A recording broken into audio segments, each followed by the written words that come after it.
You expect your marriage to end with a bang, a screaming match, a thrown plate, or a tearful late-night confession in a parked car.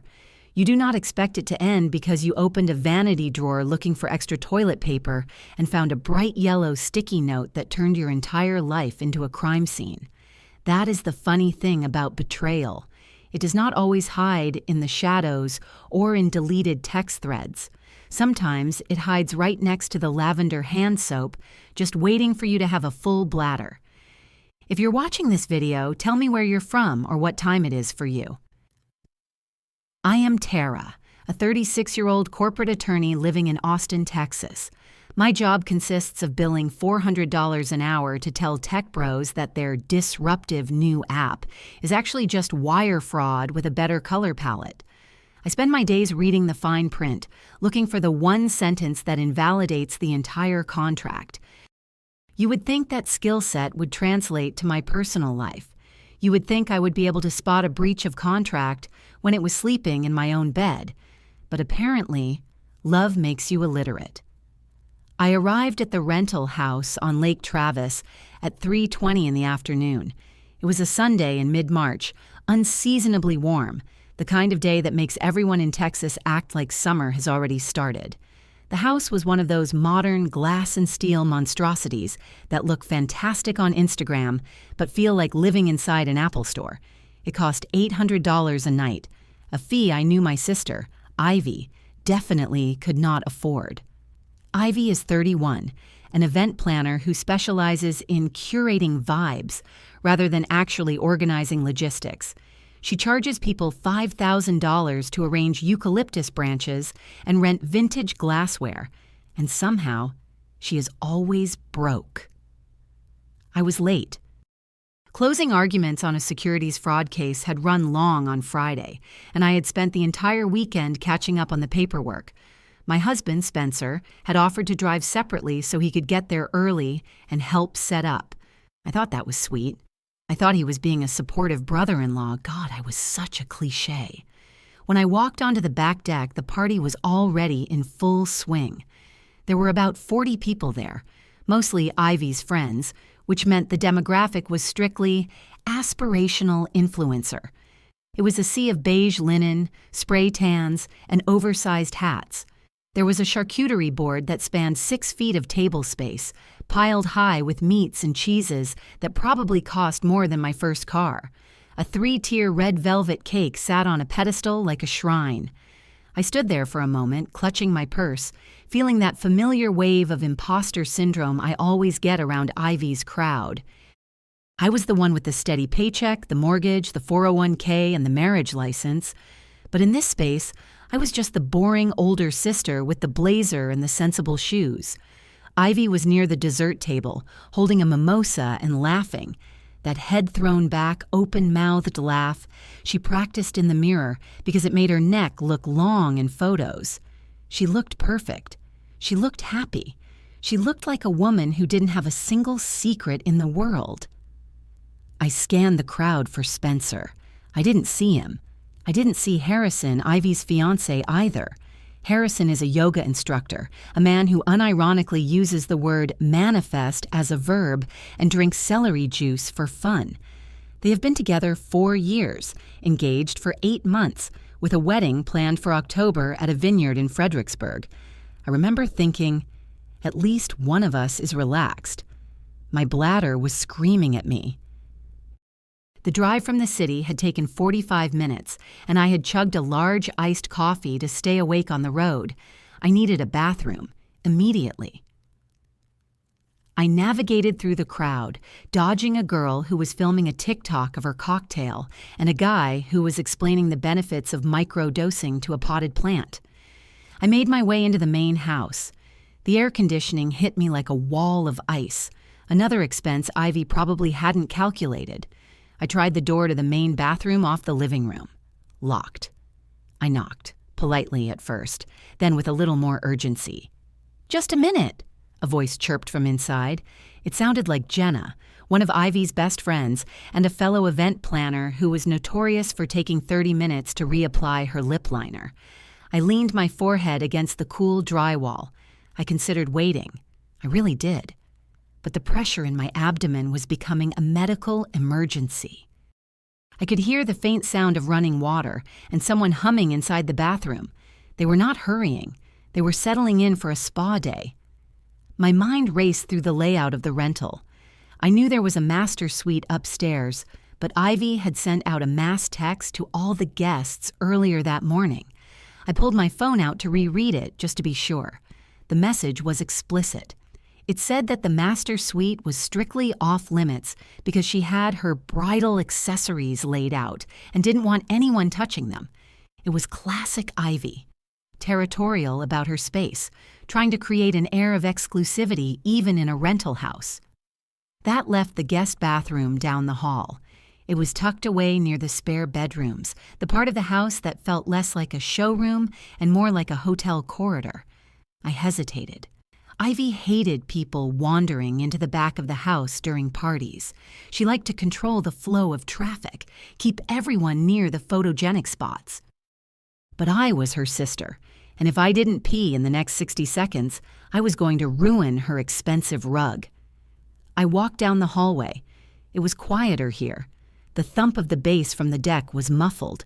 The walls were decorated with generic farmhouse chic art, paintings of cows, wooden signs that said, "Gather and blessed." I reached the guest bathroom door. It was unlocked. I slipped inside and closed the door, locking it behind me with a sigh of relief. The bathroom was decorated in that aggressive style of hospitality that screams, "I bought everything at Target 5 minutes ago." Shiplap walls, a wicker basket of rolled towels that looked too stiff to use, and a sign above the toilet that read, "Wash your hands and say your prayers because Jesus and germs are everywhere." I used the toilet, my body finally relaxing. I reached for the toilet paper holder. It was empty. Just a cardboard tube spinning sadly on the spindle. Of course, I whispered to myself. Ivy had spent $5,000 on cheese and balloons, but hadn't checked the toilet paper supply. It was the perfect metaphor for her entire life. All aesthetic, no infrastructure. I looked around. There was a vanity cabinet under the sink. I figured there had to be extra rolls in there. I leaned forward and pulled open the right-hand drawer. It was messy inside, a stark contrast to the curated perfection of the counter. There were tampons, travel-sized lotions that Ivy had definitely stolen from hotels, a hairbrush full of blonde strands, and a box of cotton swabs. And there, stuck to the bottom of the drawer liner, was a bright yellow Post-it note. It caught my eye because of the handwriting. It was Ivy's looping, bubbly script, the same font she used on her wedding invitations. I leaned in closer. The note read, "Remember, Spencer arrives 2 p.m. Saturday. Buy wine he likes. Change guest bed sheets." I stared at it. My brain, usually so quick to synthesize information, stalled. I read it again. "Spencer arrives 2 p.m. Saturday. Buy wine he likes. Change guest bed sheets." My heart did this strange stutter step in my chest, a physical thump that echoed in my ears. I reached out and peeled the sticky note off the drawer liner. I held it up to the light, as if checking for a watermark, as if maybe I was hallucinating the words, Saturday. That was yesterday. Spencer had told me he was working all day Saturday. He had told me the Henderson project, a massive sustainable luxury home he was designing, was behind schedule, and he needed to be on site to manage the contractors. He had left our house at 8 in the morning. He hadn't come home until 11 at night. I remembered he looked exhausted. I remembered he smelled like sawdust and stress. I had made him a sandwich, and he had eaten it over the sink, telling me how the electricians had messed up the wiring. I looked at the note again. "Spencer arrives 2 p.m. Saturday." Why would Ivy write a reminder to herself that my husband was coming to her rental house yesterday? She wasn't hosting the party yesterday. The party was today, Sunday. And why would she need to buy wine he likes? Spencer is picky about his wine. He likes bold, expensive Cabernet. Ivy drinks cheap Pinot Grigio. And the last line, "Change guest bed sheets." The air in the bathroom suddenly felt very thin. My lungs couldn't seem to pull in enough oxygen. Why would the sheets need changing? Why would that be a task connected to Spencer's arrival? I sat there on the closed toilet lid, the yellow square of paper trembling in my hand. I forced myself to breathe. In, out, in, out. I needed to think. I needed to access the part of my brain that reviewed deposition transcripts, the part that spotted inconsistencies in a witness's timeline. Fact 1. Spencer said he was at work all day Saturday. Fact 2. This note suggests Spencer was scheduled to be here at this lake house at 2 in the afternoon on Saturday. Fact 3. Ivy needed to prepare for his arrival by buying alcohol and changing bedding. I tried to find an innocent explanation. Maybe he came here to help her set up for the party? But why hide it? Why tell me he was at the construction site? And why would helping move boxes require fresh sheets? Maybe he crashed here. Maybe he got tired after helping her and took a nap. I looked at the timeline again. He came home at 11 p.m. If he was here at 2 p.m., that is 9 hours. 9 hours of helping? And the guest bed sheets. My mind latched onto that phrase. You don't change sheets before someone comes over to move furniture. You change sheets after someone has slept in them, or you change them before someone sleeps in them. But there was another detail nagging at me. Something Harrison had mentioned a few weeks ago at dinner. We were talking about the wedding, and he had complained about how expensive the rental house was. He had said something about the layout. What was it? The guest room. Harrison had said, "We haven't even bought furniture for the spare room yet because Ivy keeps changing her mind on the theme. It's just full of boxes." If the guest room was full of boxes, there was no bed. If there was no bed, there were no sheets to change. So which bed were they using? The thought hit me like a physical blow to the stomach. Nausea rolled over me, hot and acidic. The master suite. The one that was off limits. The one Ivy and Harrison shared. I looked at the note again. It wasn't a reminder for a chore. It was a reminder for a date.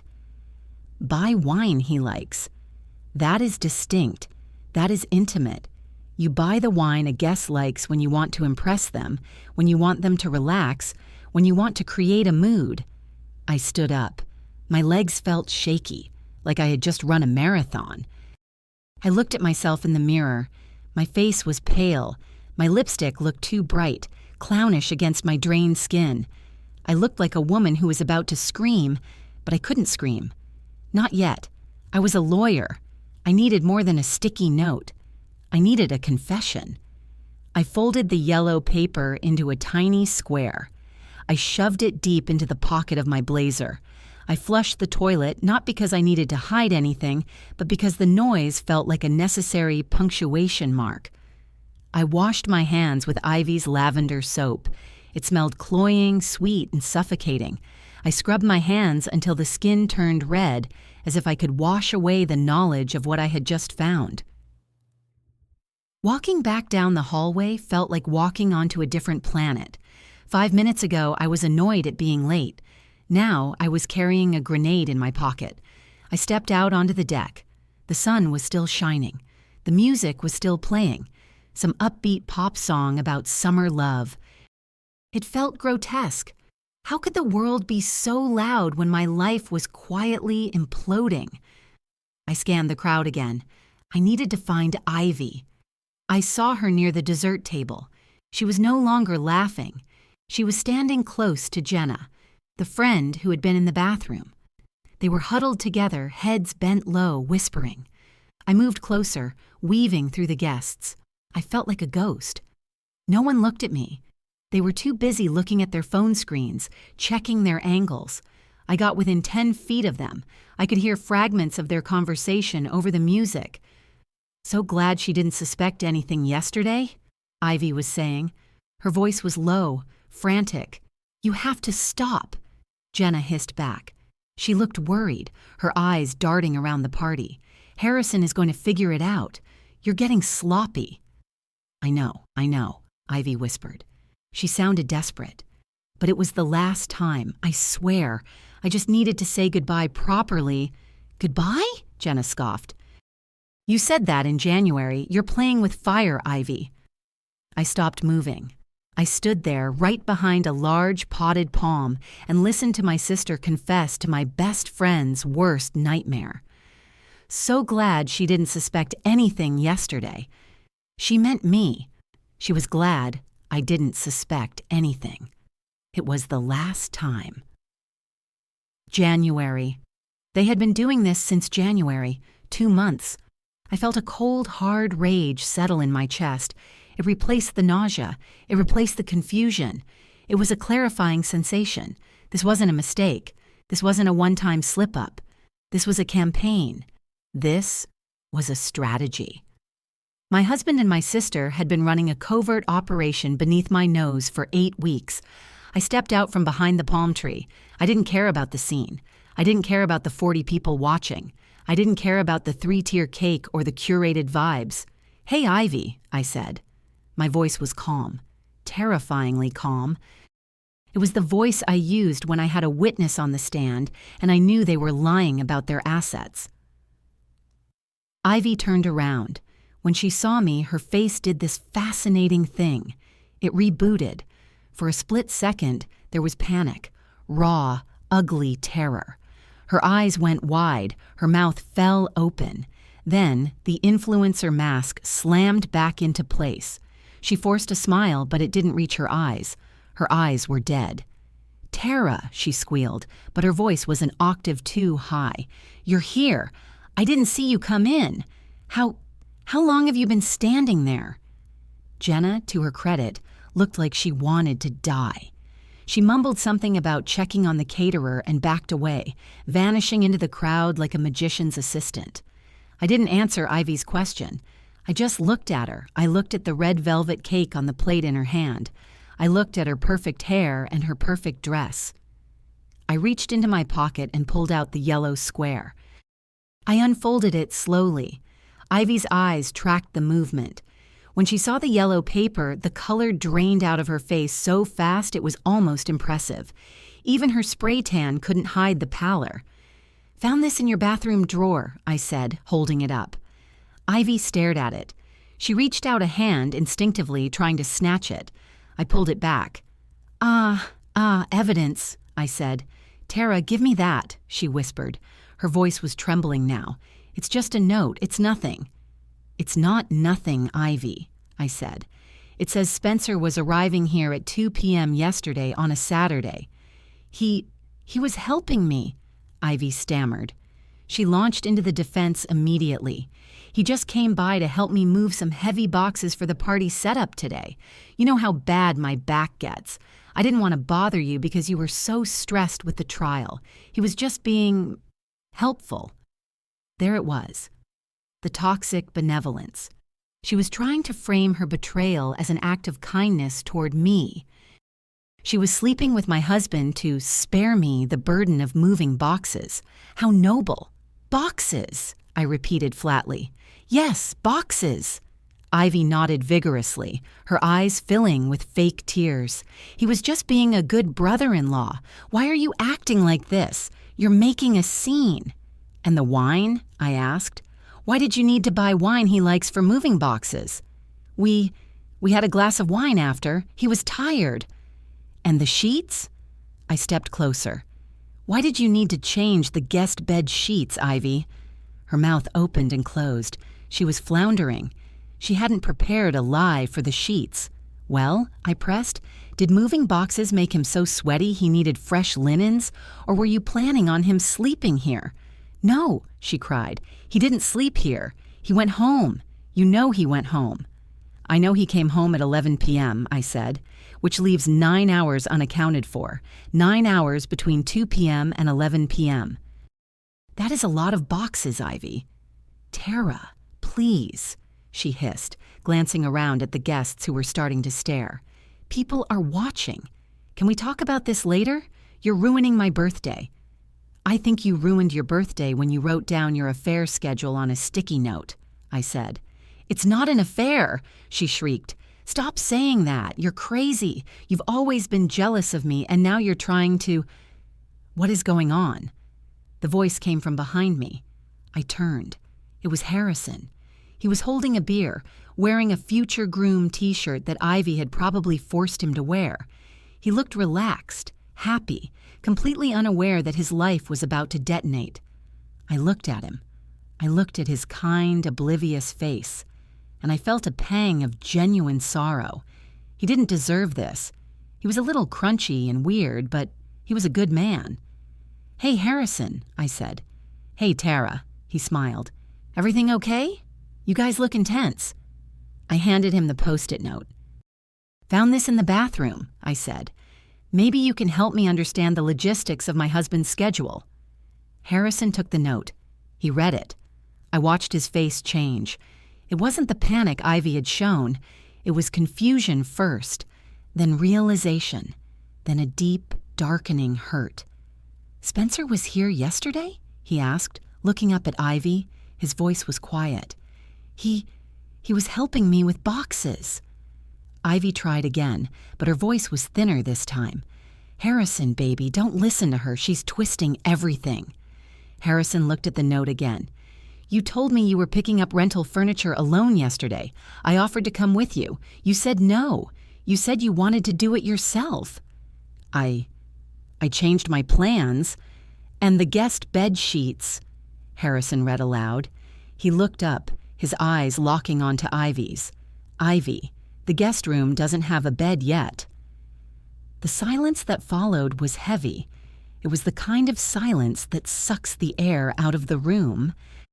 The music seemed to stop even though it didn't. The guests near us had stopped talking. They were watching now. This was better than any curated content. This was reality. "Where did he sleep, Ivy?" Harrison asked. His voice was shaking. Because if he wasn't in the guest room, where was he? Harrison stood there, the neck of his beer bottle slick with condensation in his hand. He looked at Ivy, then at me, then back at the yellow paper. I could see the gears turning in his head. Harrison is a man who believes in the inherent goodness of the universe. He believes that if you put positive energy out, positive energy comes back. He was currently struggling to reconcile that philosophy with the fact that his fiancée had just been caught with a scheduling conflict that involved my husband and a set of bedsheets. "Boxes," Harrison repeated, the word tasting like ash in his mouth. "Ivy, you told me you were at the rental unit on South Congress yesterday. You said the landlord was being difficult about the lease renewal." "I was," Ivy cried, grabbing his arm. He flinched, pulling away slightly. "I went there first. Then Spencer called and said he was in the area and offered to help move the stuff to storage.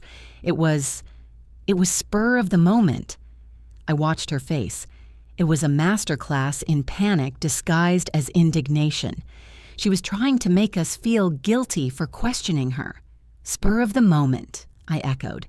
"But you wrote a Post-it note about it, Ivy. Spencer arrives 2 p.m. That implies a plan. That implies an appointment." Harrison looked at me. His eyes were wide, panicked, like a deer that realizes the headlights aren't stopping. "Tara, what are you saying? You think—" "I don't think anything, Harrison," I said, keeping my voice steady, though my heart was hammering against my ribs like a trapped bird. "I know my husband lied to me about where he was for 9 hours yesterday, and I know your fiancée lied to you about where she was, and I know that Post-it note mentions wine and sheets." "It's innocent," Ivy screamed. "You're ruining everything. Why are you doing this? You've always been so judgmental of me." "Stop," Harrison said. It wasn't loud, but it cut through Ivy's hysterics like a knife. "Ivy, the guest room. Where did he sleep?" Ivy froze. "I told you. He didn't—" "The guest room is full of cardboard boxes," Harrison said, his voice trembling. "We haven't bought the bed yet. We talked about it last week. You said you wanted the rattan frame from Wayfair, but it was back-ordered until May, so there is no bed in the guest room." He stepped closer to her. "If he stayed over, Ivy, where did he sleep?"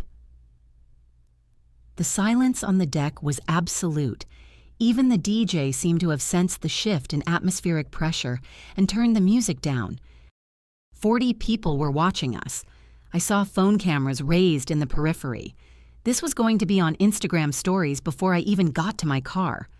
Ivy looked trapped. Her eyes darted from Harrison to me to the exit. She realized the box's lie had hit a wall. She needed a new lie, a smaller lie. "Okay," she whispered. Tears started to spill over, tracking through her foundation. "Okay." He stayed, but it wasn't like that. We were just talking. We lost track of time, talking about the wedding, and he was too tired to drive back. "Talking," I said. "For 9 hours? About what? Floral arrangements?" "About us," Ivy sobbed. "About the family. He was just being a supportive brother-in-law. He slept on the couch." "Which couch?" Harrison asked. "The white linen one you won't let anyone sit on?" "Yes."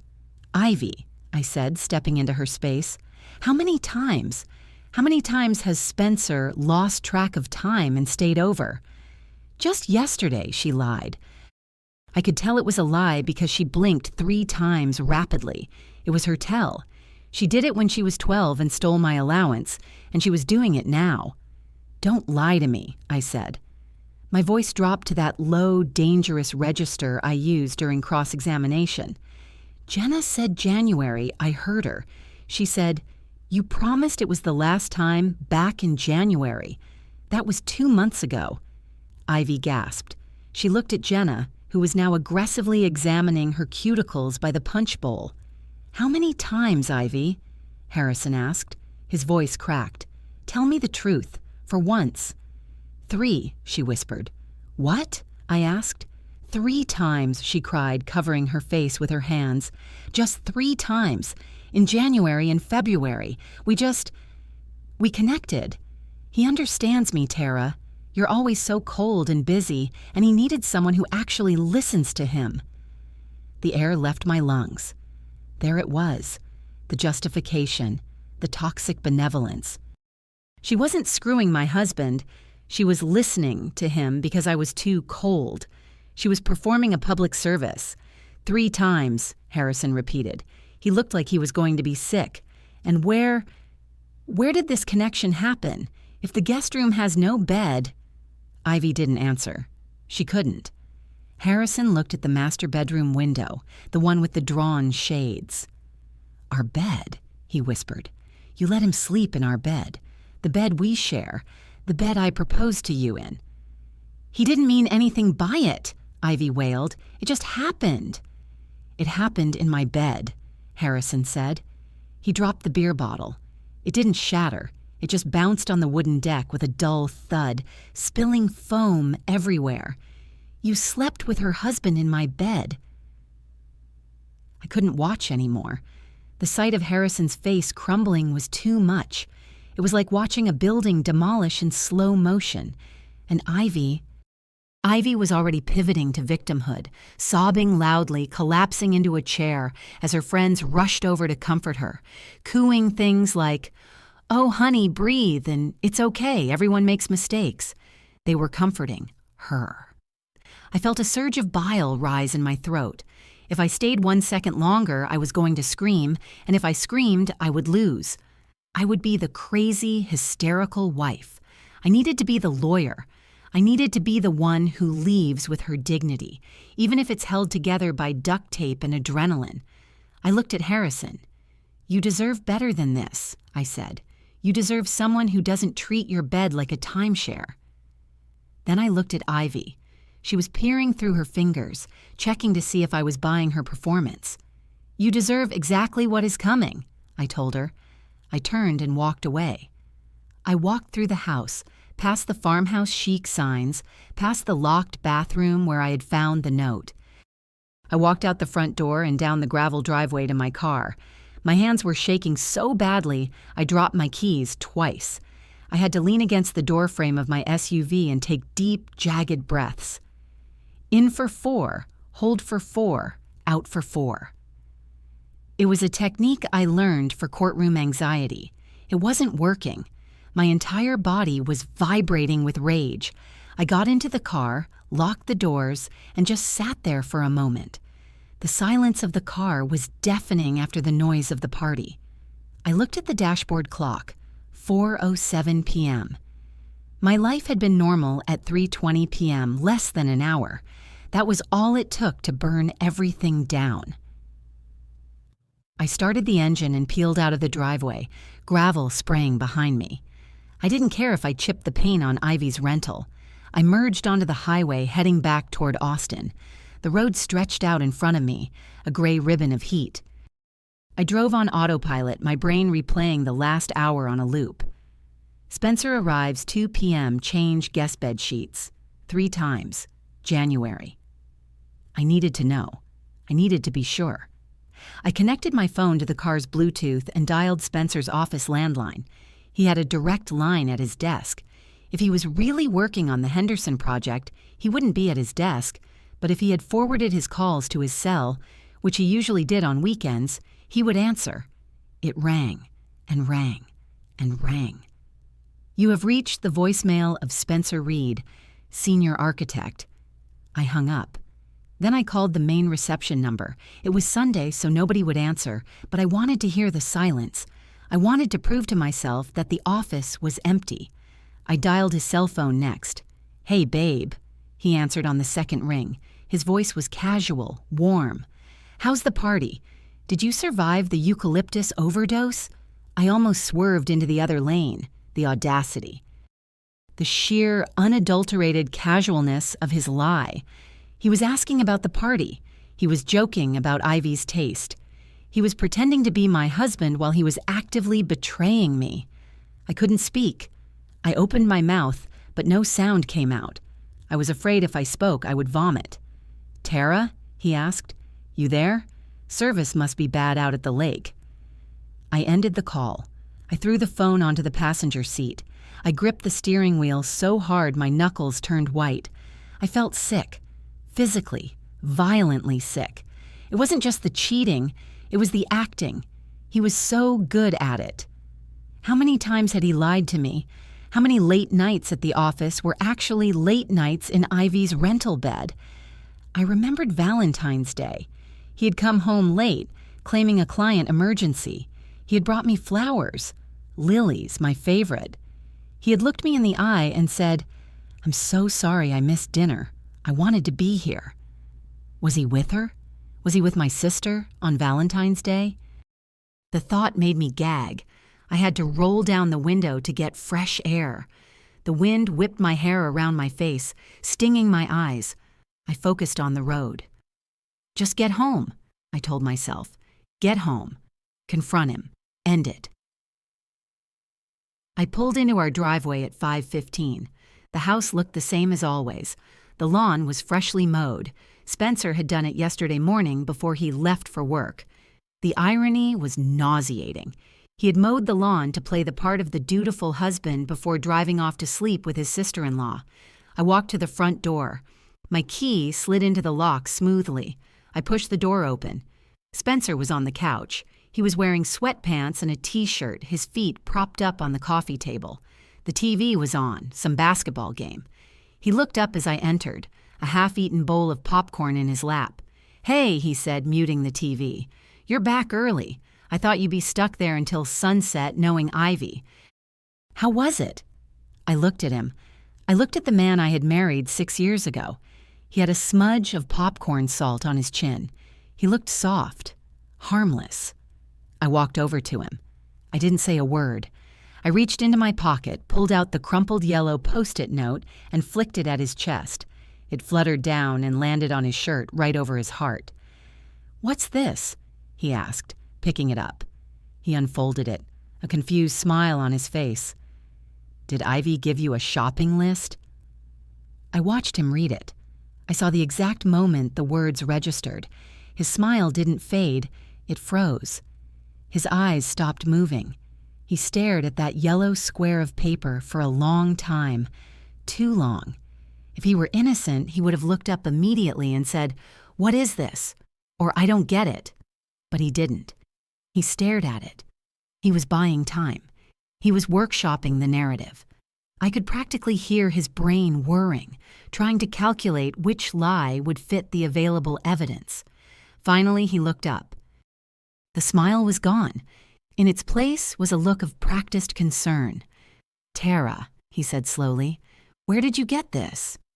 "In Ivy's bathroom drawer," I said, "right next to the extra toilet paper." He sighed.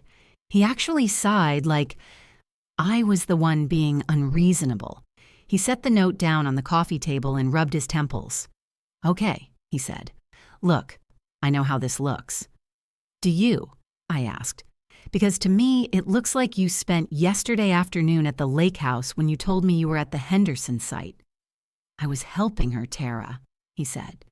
He stood up, opening his arms in a gesture of helplessness.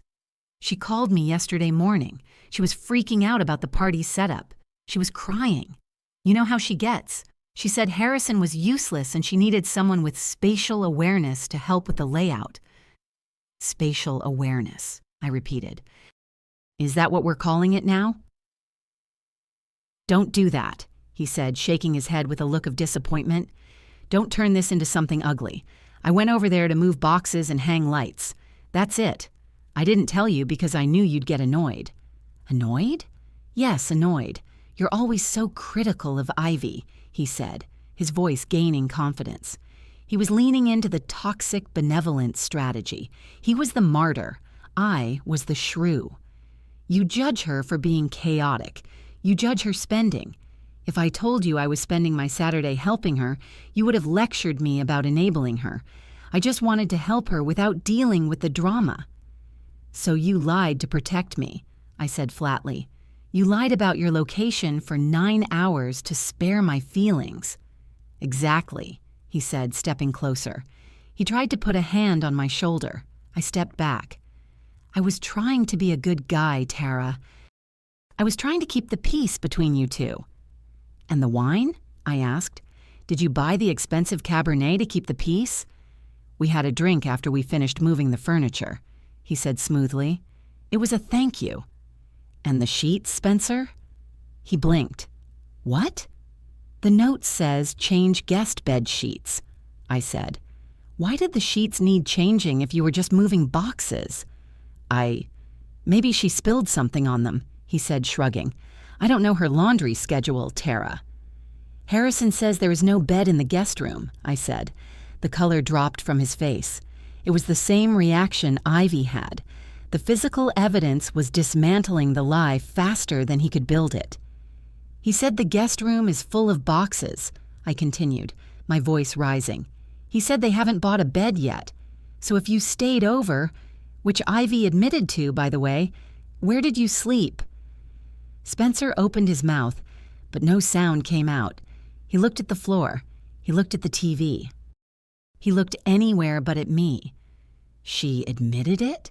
he whispered. "She said 3 times," I lied. I didn't know if she had texted him yet.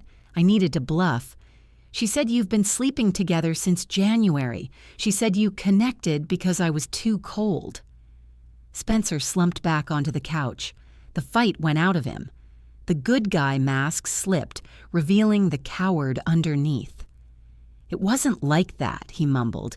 "It wasn't malicious. We were both feeling lonely, Tara. You're always working. You're always billing hours. Ivy, she made me feel seen." "Seen?" I laughed. It was a harsh, barking sound. "You felt seen inside my sister, in her fiancé's bed." "We didn't plan it," he pleaded. "It just happened. We were working on the renovation plans for her office, and we had wine, and it just happened." "Renovation plans?" I asked. "For an office she doesn't own? She rents, Spencer. What were you renovating?" He put his head in his hands. "I messed up. I know I messed up. But we can fix this. It doesn't have to be the end." "Oh, it's the end," I said. "It is absolutely the end." "It is the end," I repeated, the words tasting like copper in my mouth. Spencer looked at me with wet, puppy dog eyes. He was trying to summon the look that usually worked on me, the "I'm a sensitive artist who made a mistake" look. But all I could see was a man who had lied to my face for 10 consecutive Saturdays. "We can work through this," he said, taking a step toward me. "Couples therapy. I'll do whatever it takes." I'll cut her off. I laughed again. It was involuntary. You'll cut her off. How generous of you, Spencer. You'll stop sleeping with my sister?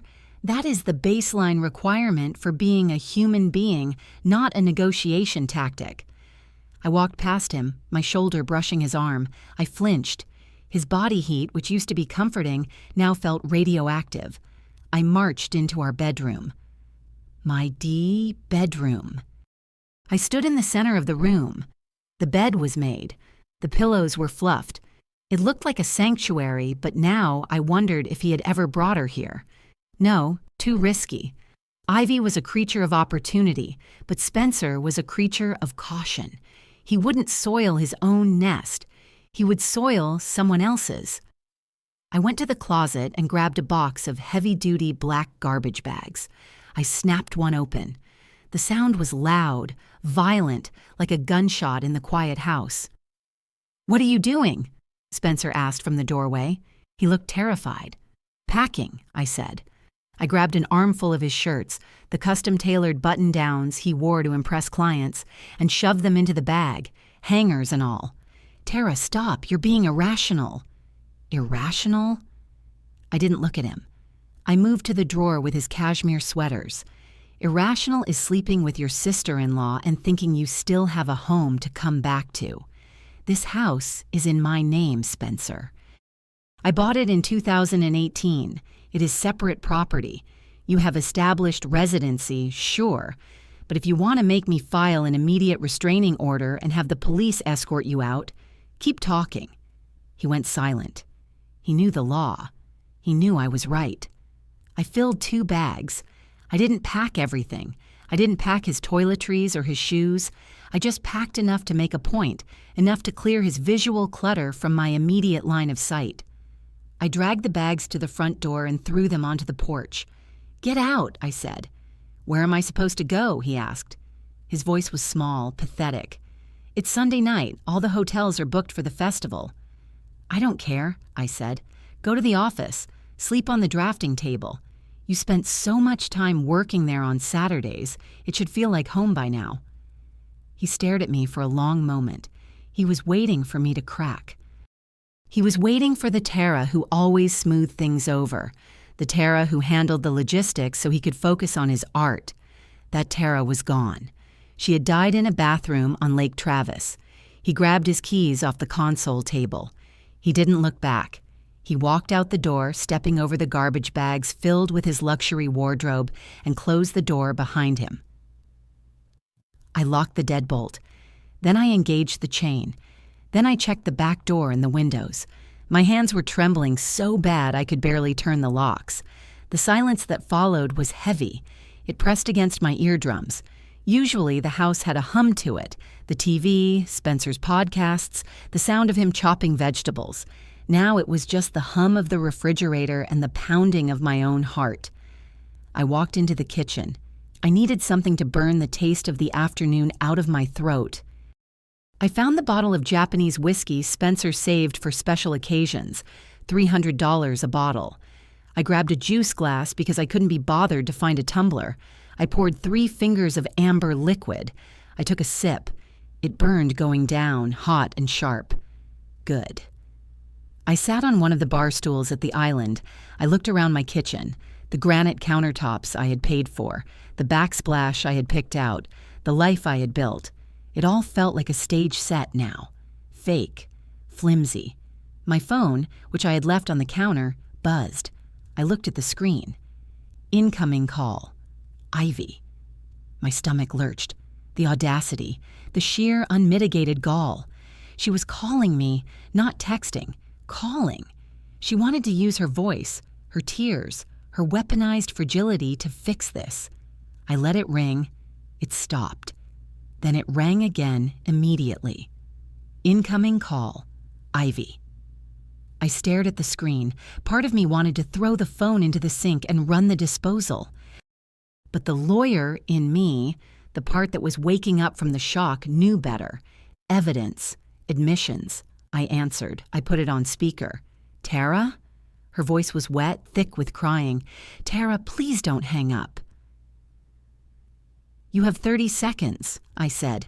My voice sounded foreign, like it was coming from a different room. I'm so sorry, she wailed. I never meant to hurt you. You have to believe me. We were both in a bad place, Tara. You were so distant with the trial, and Harrison is just so intense with his yoga stuff, and Spencer and we just found comfort in each other. Comfort, I repeated. I took another sip of whiskey. Is that what we're calling adultery now? Comfort? We're soulmates, Tara, she blurted out. The words hung in the air. Soulmates. I felt a laugh bubble up in my chest, dark and jagged. Soulmates? Ivy, you stole $8,000 from your fiancé's bank account last year to pay off your credit card debt. Spencer won't even let me buy generic ketchup. You two aren't soulmates. You're just two narcissists who found a mirror. That's not fair, she cried. We love each other. You love my life, I said. You have always loved my life. You wanted my grades. You wanted my college acceptance. You wanted my career. And now you want my husband. You don't love him, Ivy. You just want to win. No, he understands me. He said he's going to leave you. He said your marriage was dead anyway. He just left, I said. I kicked him out. So congratulations, Ivy. He's all yours. You can have him. You can have his student loan debt, his snoring, and his inability to load a dishwasher. He is your problem now. Wait, he left? Her voice shifted. The crying stopped instantly. Where is he going? I don't know, I said. Maybe he's coming to you. Do you have room in the boxes? I can't have him here. Harrison is here. Harrison locked himself in the bedroom and won't come out. Sounds like a logistical issue, I said. Good luck with that. I hung up. Then I went to her contact info. I scrolled down to the bottom. Block caller. I stared at the screen. My thumb hovered over the button. It felt final. Blocking your sister isn't like blocking a telemarketer. It's an amputation. I pressed the button. I didn't sleep in the bed. I couldn't. I slept on the couch, wrapped in an old Afghan with the TV playing reruns of a cooking show at low volume. I woke up at 6 a.m. with a neck that felt like it had been fused with concrete. The morning light was filtering through the blinds, gray and unforgiving. For a split second, that beautiful, merciful second between sleep and wakefulness, I forgot. Then the memory hit me like a sledgehammer. The Post-it, the party, the 3 times. I groaned and rolled over. My head was pounding from the whiskey and the dehydration. I sat up, rubbing my face. The house was dead silent. No sound of the shower running, no smell of coffee. Spencer was the one who made the coffee. I walked into the kitchen. I stared at the coffee machine. It looked like a spaceship. I had to relearn how to use it. I fumbled with the filter, spilling grounds on the counter. I wanted to cry over the spilled grounds, but I forced myself to stop. No crying over coffee, I told myself. Save the tears for the subpoena. I checked my phone. 17 missed calls from Spencer, 4 voicemails, and 1 text message from Harrison. I opened it. Text from Harrison. I didn't sleep. I feel like I'm going crazy. Can we talk? I need to know if I'm crazy. I looked at the timestamp. He had sent it at 4:30 in the morning. I typed back, coffee, Mozart's on Lake Austin, 10 a.m. He replied instantly, I'll be there. Mozart's is an Austin institution, a massive coffee shop right on the water. On a Monday morning, it was filled with students studying for midterms and remote workers typing furiously on laptops. I arrived at 9:50. I ordered a black coffee because my stomach couldn't handle milk. I found a table by the railing overlooking the water. The lake was calm, glassy. It looked nothing like the turbulent water near Ivy's rental house. Harrison walked in at 10 sharp. He looked terrible. Usually Harrison glows with health. Clear skin, bright eyes, that yoga teacher radiance. Today he looked gray. His eyes were red-rimmed and swollen. He was wearing a wrinkled t-shirt and jeans, not his usual athleisure gear. He looked like he had aged 10 years overnight. He sat down opposite me. He didn't have a drink. "I think I'm still drunk from yesterday," he said. "Or maybe it's shock. Is shock a physical feeling?" "It is," I said. "It feels like a vibration in your bones." He nodded, staring at the table. "She left," he said. "Ivy. She packed a bag this morning and drove to her friend Jenna's place. She blamed me." "Blamed you?" I raised an eyebrow. "For what? Being cheated on?" "For creating a hostile environment," he said, making air quotes with his fingers. "She said I didn't give her space to explain. She said I was being aggressive by asking her where he slept." "That is classic deflection," I said. "She is trying to make you the villain so she doesn't have to be." He looked up at me. His eyes were wet. "Tara, she looked me in the eye and swore it was only 3 times. She swore it was just a mistake. But I did some math last night." My stomach tightened. "What math?" "I looked at her shared calendar," he said. He pulled his phone out of his pocket. His hands were shaking, just like mine had been yesterday. "We share a Google Calendar for the wedding planning. She puts everything in there so I know when she's busy with clients." He unlocked the phone and slid it across the table to me. "Look at Saturdays," he said. "Start in January." I took the phone. The screen was bright in the morning shade. I scrolled back to January. January 13th, vendor meeting, 1 p.m. to 12 a.m. January 20th, site visit, Fredericksburg, 2 p.m. to 11 p.m. January 27th, dress fitting, brunch, 1 p.m. to midnight. I felt a chill run down my spine that had nothing to do with the breeze off the lake. "Every Saturday," I whispered. "Every single one," Harrison said. His voice was hollow. 10 Saturdays in a row. She always had an excuse. A bride in crisis, a venue tour, a floral mock-up. And she always said, "Don't wait up, I'll be late." I trusted her. I sat at home watching Netflix thinking she was working her ass off for her business. I did the math in my head. 10 Saturdays. Assuming they met around 1 or 2 and stayed together until midnight, that was 10 or 11 hours per visit. 110 hours, I said aloud. Harrison flinched. "What?" "That's how much time they spent together," I said. "If she was lying about every Saturday, that is over 100 hours of betrayal. That isn't a fling, Harrison. That isn't a mistake. That is a part-time job." I scrolled through February. The pattern held.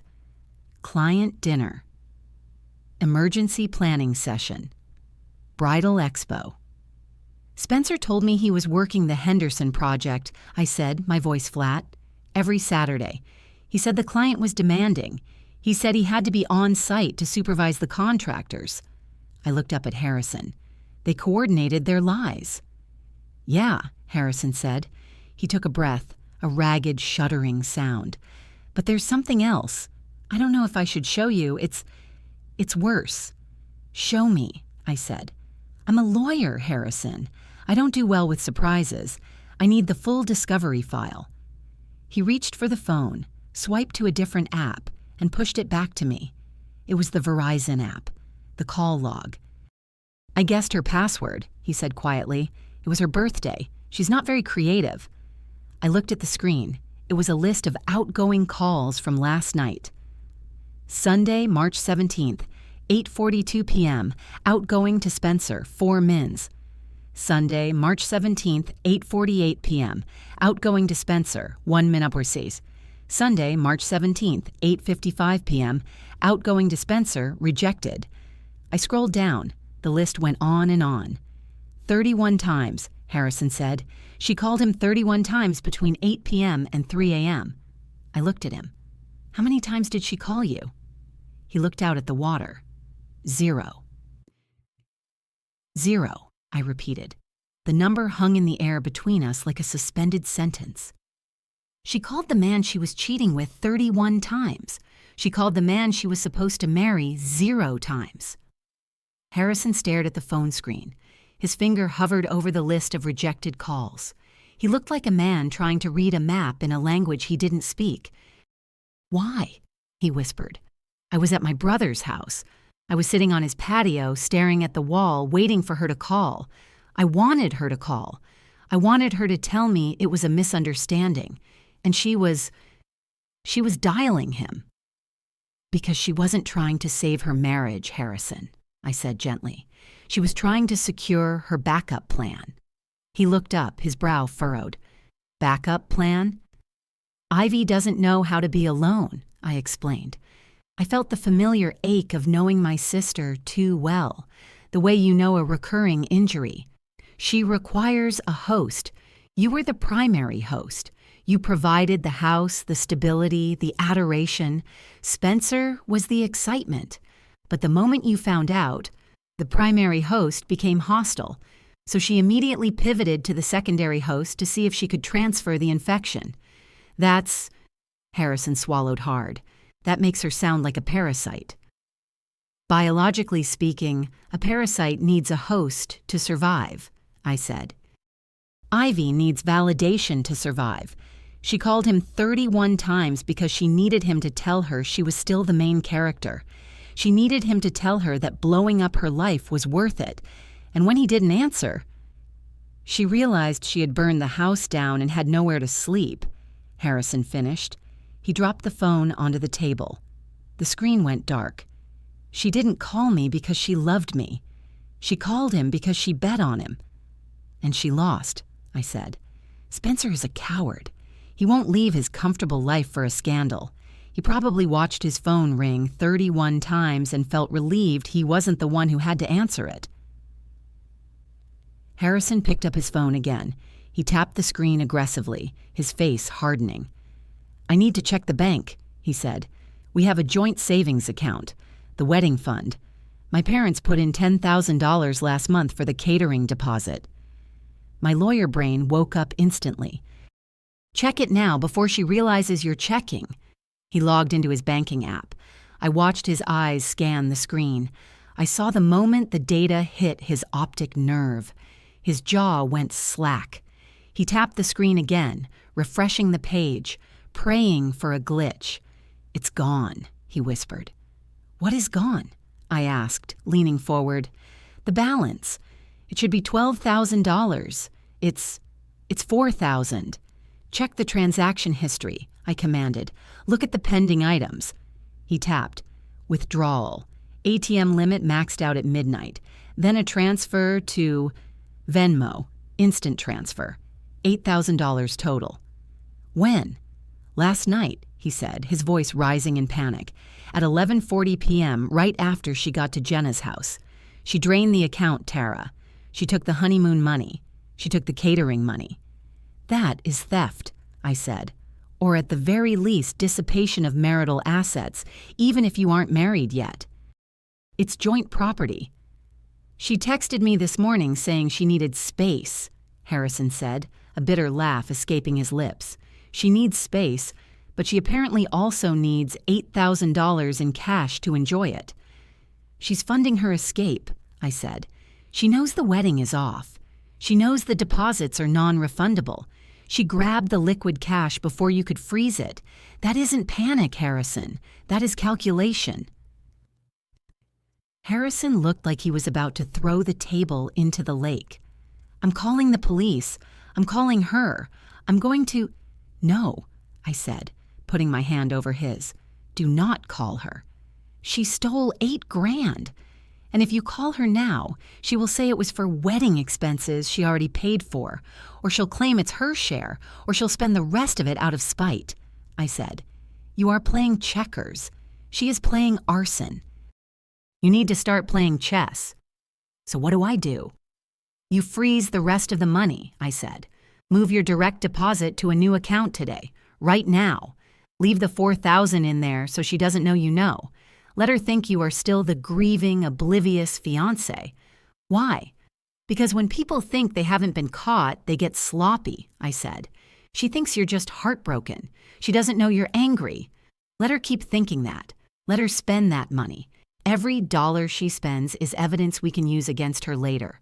We document everything, the timeline, the calls, the money." Harrison took a deep breath. He looked out at the water, watching a rower cut through the glass surface. He looked less like a yoga teacher and more like a man who had just woken up in a war zone. "Okay," he said. "I freeze the money. I document. Then what?" "Then we hire sharks," I said. "I have a meeting with a divorce attorney at 2 p.m. You need to find someone for the lawsuit because you are going to sue her for those deposits, Harrison. You are going to make her pay for the wedding she destroyed." I left Harrison at the coffee shop and drove straight home. I had 3 hours before my appointment with Whitney Stone, the most aggressive divorce attorney in Travis County. Her nickname in legal circles was the Barracuda. I needed to feed the Barracuda. I entered my house.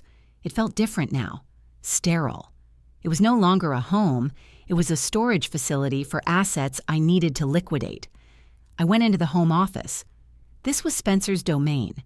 He had renovated it last year, claiming he needed a better workspace for his creativity.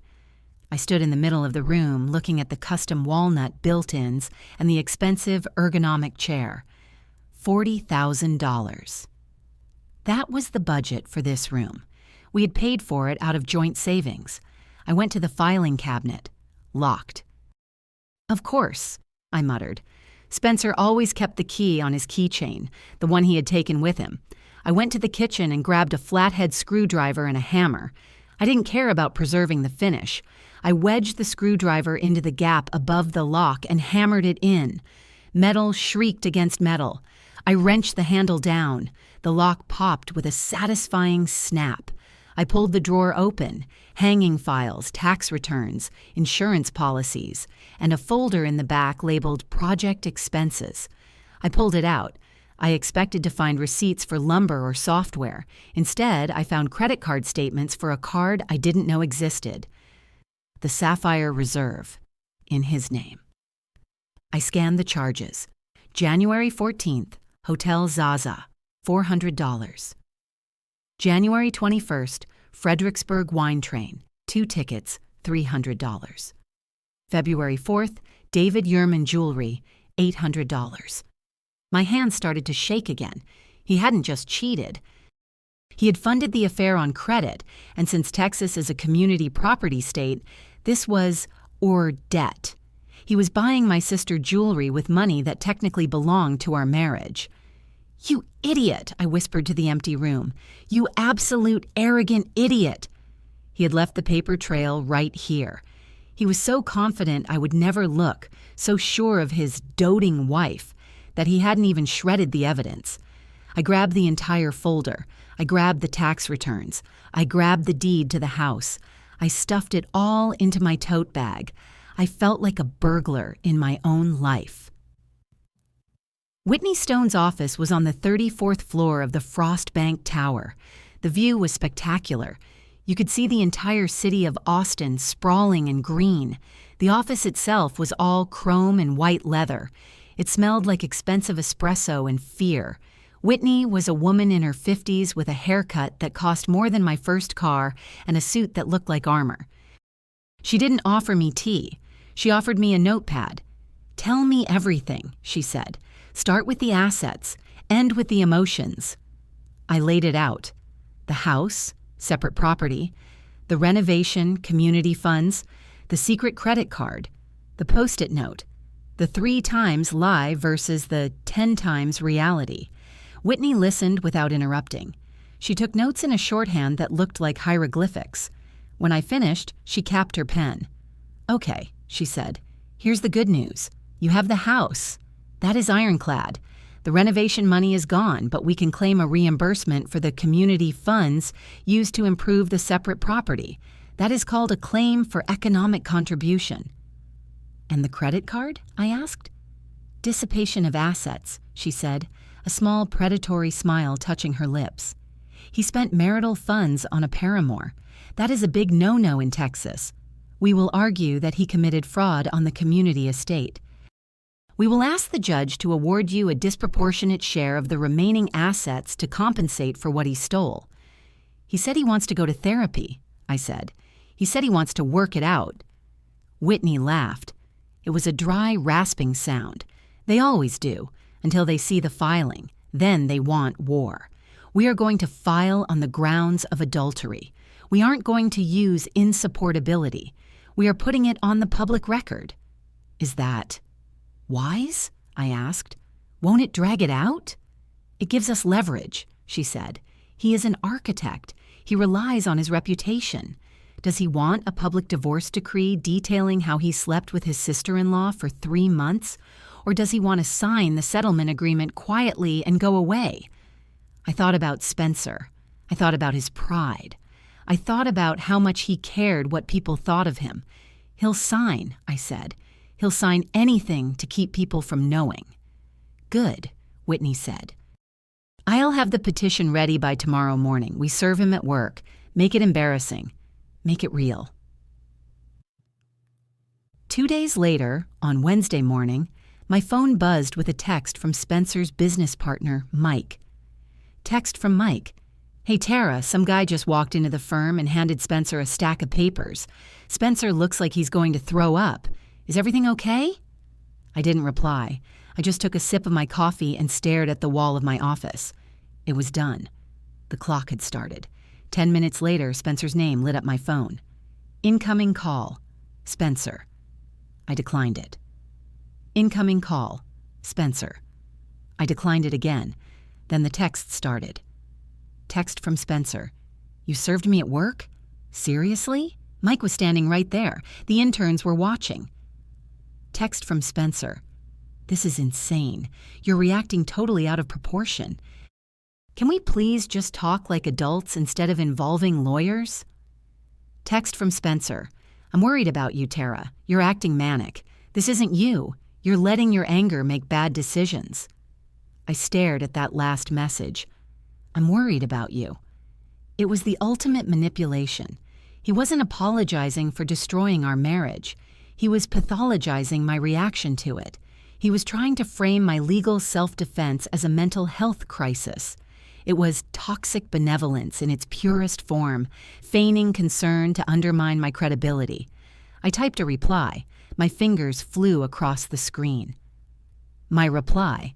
My mental health is fine. My financial health, however, has been compromised by your unauthorized spending on the Sapphire Reserve card. You have 20 days to file an answer. Read the papers, Spencer, especially the part about dissipation of assets. I hit send. Then I blocked him. I felt a strange sensation in my chest. It wasn't happiness, it wasn't relief. It was the cold, hard satisfaction of the lever clicking into place. I wasn't the victim anymore. I was the plaintiff. My phone rang again. It was Harrison. His voice sounded thin, stretched to the breaking point like a rubber band just before it snaps. She tried to use the credit card, he said. I got an alert, a florist in Dallas, $200.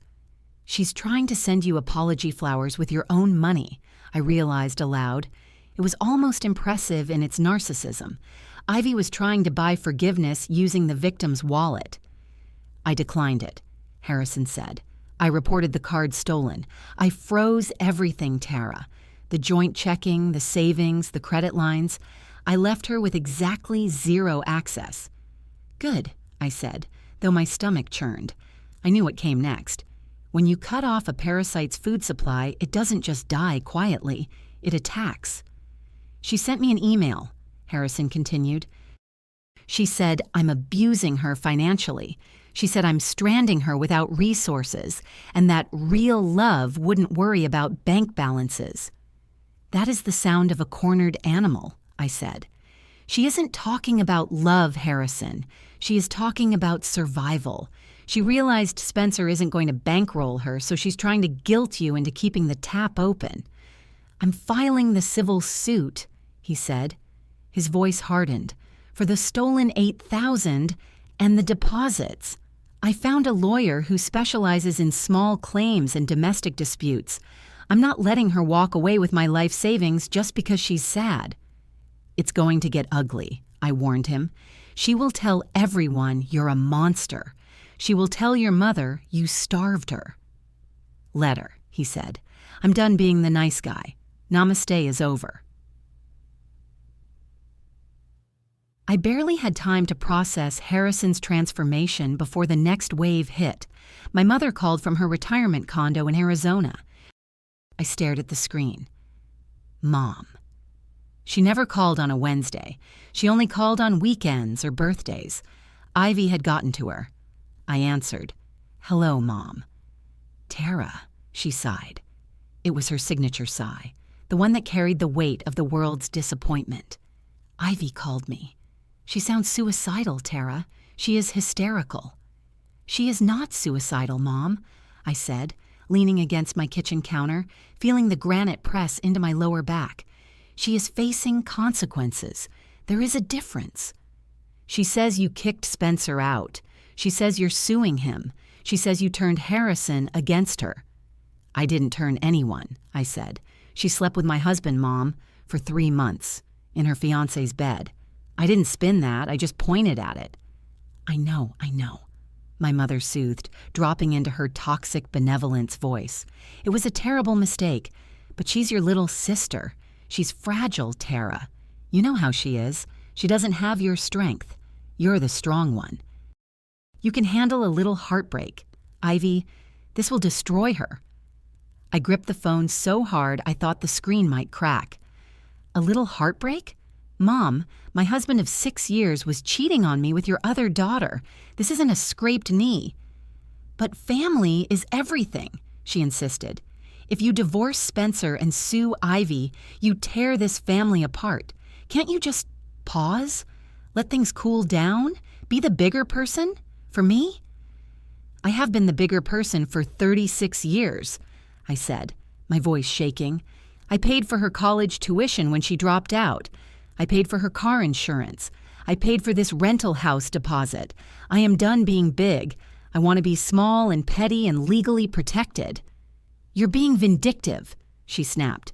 "This isn't justice, Tara. It's cruelty." "No," I said.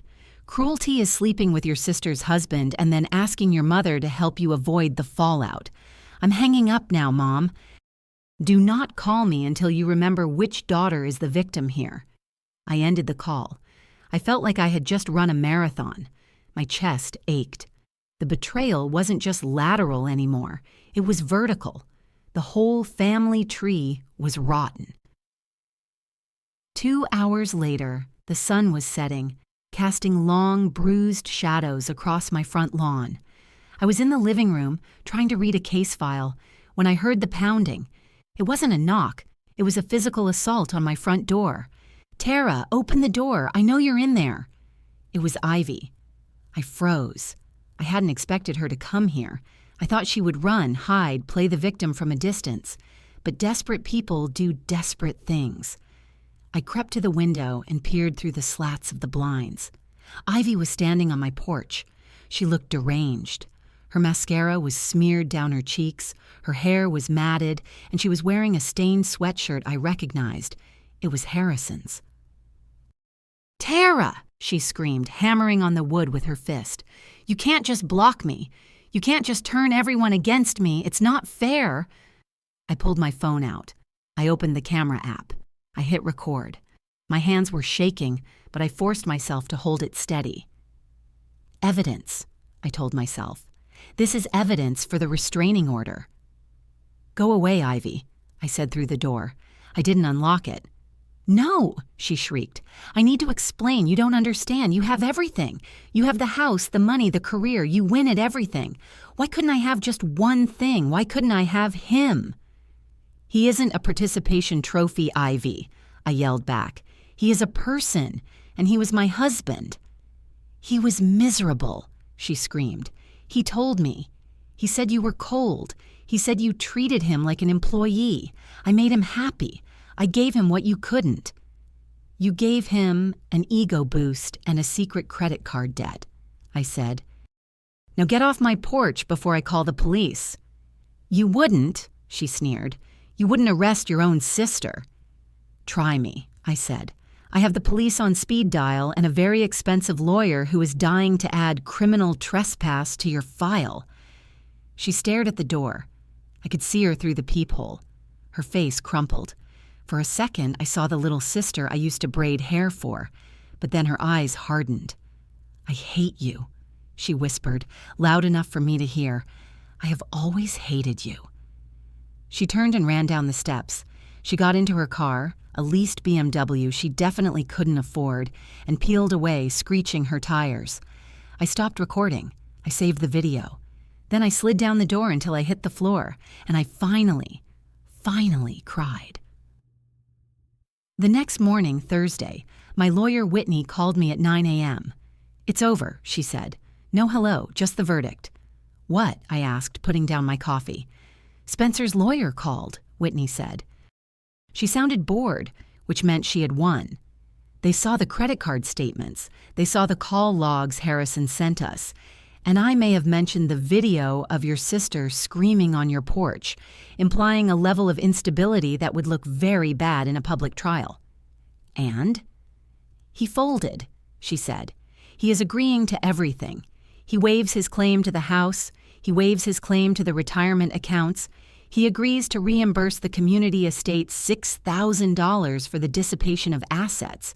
He just wants to sign and leave." "$6,000?" I asked. "He spent more than that." "He did," Whitney admitted. "But if we push for every penny, we go to court. This gets you the house, the car, and 90% of the liquid assets. Plus, he pays my legal fees. It is a slaughter, Tara. Take the win." I closed my eyes. I thought about dragging Spencer onto a witness stand. I thought about making him admit, under oath, exactly what he did on those 10 Saturdays. It would be satisfying, but it would also take 6 months. It would keep him in my life for 6 months. "Okay," I said, "draft it. I want him gone." "Smart girl," Whitney said. "I'll have the papers ready for signature by Monday. You'll be a single woman by summer." It was 3 weeks later when I saw him. I was at the grocery store on a Tuesday night buying kale I probably wouldn't eat and wine I definitely would. I turned the corner into the produce aisle, and there he was. Spencer. He looked smaller. His shoulders were slumped. He was wearing a shirt I had never seen before, something cheap and ill-fitting. He was holding a basket that contained a frozen pizza, a 6-pack of beer, and a single apple. He saw me. He froze. For a moment, neither of us moved. The hum of the refrigerator cases seemed to get louder. He took a step toward me. "Tara." His voice was rough. He looked tired. He looked like a man who was sleeping on a friend's couch or in a cheap studio apartment. "Spencer," I said. I didn't step back. I didn't step forward. I just stood my ground. He started, then stopped. He looked down at his basket, then back at me. "I miss you. Not the house, not the money. I miss you. I miss talking to you." It was the last manipulation, the sad boy routine. "You don't miss me," I said calmly. "You miss the safety. You miss having a wife who managed your life so you could play architect. You blew it up, Spencer. You lit the match." "She was a mistake," he whispered. "Ivy, she's crazy, Tara. You were right. She's exhausting. I realized it too late." "She is my sister," I said. "And you used her to blow up my life because you were bored. I don't care that you realize she's crazy. I care that you didn't care about me." I looked at his basket again. The frozen pizza, the bachelor chow. "Enjoy your pizza, Spencer," I said. I walked past him. I didn't look back. I grabbed a bottle of the expensive Cabernet, the kind he loved, the kind he couldn't afford anymore, and threw it in my cart. On May 29th, exactly 72 days after I found the yellow Post-it note, the divorce decree arrived in the mail. I sat on my back porch, with a glass of iced tea. The paper was heavy, thick. It felt substantial. Decree of divorce. Petitioner, Tara Brennan. Respondent, Spencer Reed. It was just paper. It was legalese and signatures and stamps. But it was also a permission slip. It was permission to stop being angry, permission to stop looking for lies in every conversation. The house was quiet. I had repainted the home office sage green. I had sold Spencer's ergonomic chair and bought a velvet reading chaise. I had burned the sheets from the master bed, not logically necessary, but spiritually essential, and bought new ones in a crisp, clean white. My phone buzzed. Text from Harrison. Yoga in the park starts in 20 minutes. You coming? Afterward, we can get tacos and judge people.